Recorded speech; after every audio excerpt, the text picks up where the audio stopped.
Alarm off कर दिया है। अब देखती हूँ मेरी भाभी कैसे उठती है। चलो जल्दी से जाकर मम्मी के कान भर देती हूँ। बड़ी सेवा कर कर के उस घर में महान बनती फिरती है ना। ये है शीना, जो अपनी भाभी गुंजन के बारे में हर वक्त बुराई करती रहती है और अपनी माँ कलावती को हर पल गुंजन के खिलाफ भड़काती रहती है। दरअसल गुंजन ने कुछ ही समय में अपने ससुराल वालों का दिल जीत लिया था। वो एक सर्वगुण संपन्न बहू थी, जिसके चलते ससुराल में सभी उसकी तारीफों के पुल बांधते रहते और गुंजन को डांटते रहते। लेकिन ऐसा क्या हुआ जिससे ये पासा पलट गया? आइए देखते हैं। मम्मी, ओ मम्मी, सुनो तो, देखो ना गुंजन भाभी अब तक उठी नहीं। अब तक नाश्ता नहीं बना, मेरे जले हुए टोस्ट और मलाई वाली चाय भी नहीं बनी, भाई और पापा का टिफिन भी नहीं पैक हुआ, और तो और सबसे जरूरी काम, आपकी पूजा का भोग भी नहीं बना अब तक। अरे बाप रे बाप। अरे शीना बेटा, लगता है तुझे कोई गलत फहमी हुई है। तभी अचानक से वहां पर गुंजन आ जाती है और कहती है, सारा काम हो चुका है शीना। अरे मेरी प्यारी ननद, तुम क्यों खामखा इतना टेंशन लेती रहती हो? तुम्हारी भाभी सब काम टाइम पे कर देती है। लेकिन गुंजन भाभी, आप इतनी जल्दी कैसे उठ गई? दरअसल हुआ ये कि मेरे अलार्म क्लॉक की घंटी बजी ही नहीं। शायद मैं कल रात को अलार्म लगाना ही भूल गई होंगी, लेकिन खाटू महाराज की कृपा से मेरे मोबाइल फोन में सेट किए हुए अलार्म की घंटी बजी। देखा शीना, सीखो कुछ अपनी भाभी से। तुझे तो सिर्फ लाल लिपस्टिक लगाना ही आता है।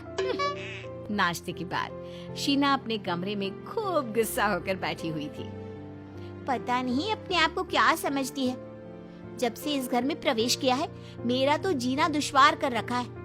ये सब कुछ गुंजन भाभी की वजह से ही है। शीना अपनी सहेलियों से गुंजन की बुराइयां करती रहती। एक दिन जब गुंजन की तबीयत थोड़ी खराब होती है, तभी कलावती शीना से कहती है, अरे शीना बिटिया, जरा मुंह तो दिखा अपना। कब से जू की तरह फोन में घुसी पड़ी है। बोलो मम्मी, जल्दी से बोलो।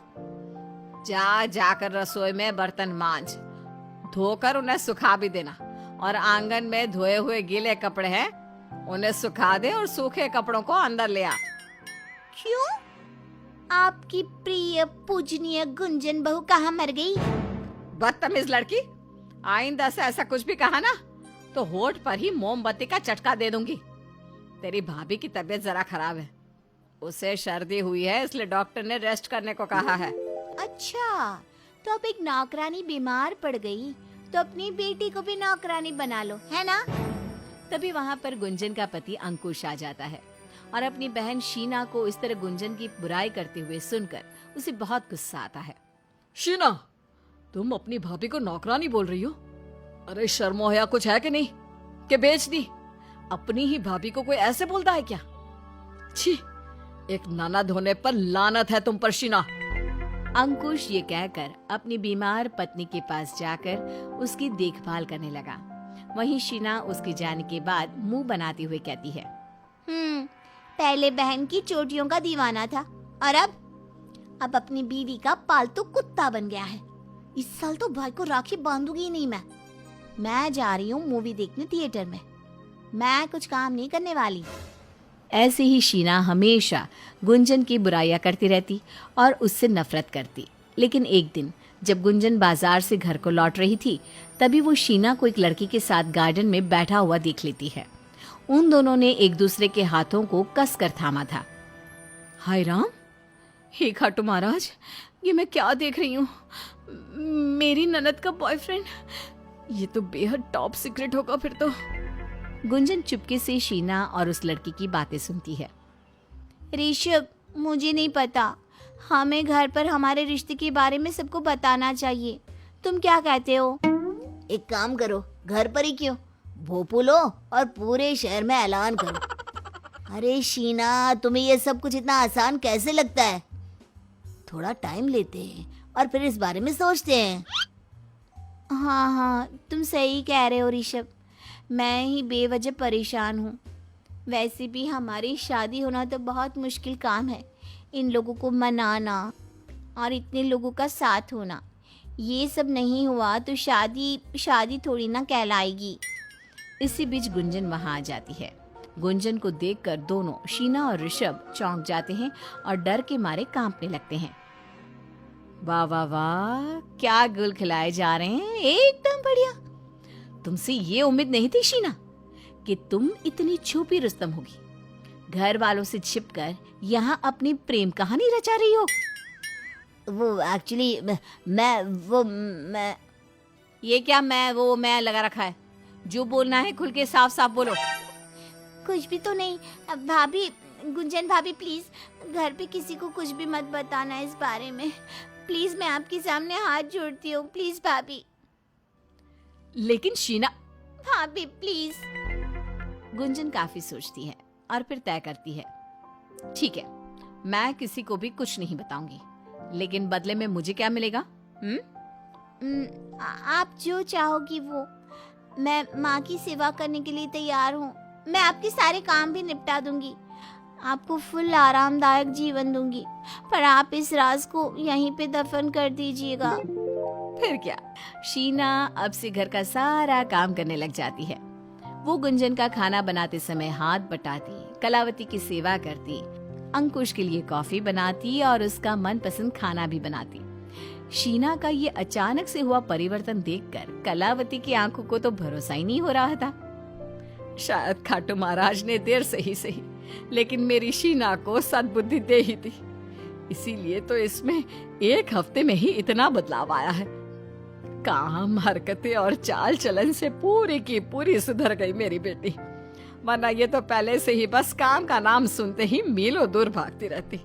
और तो और अपनी भाभी की आजकल बुराई भी नहीं करती। चल, अच्छी बात है, दोनों ननद भाभी का रिश्ता यूं ही बरकरार रहे।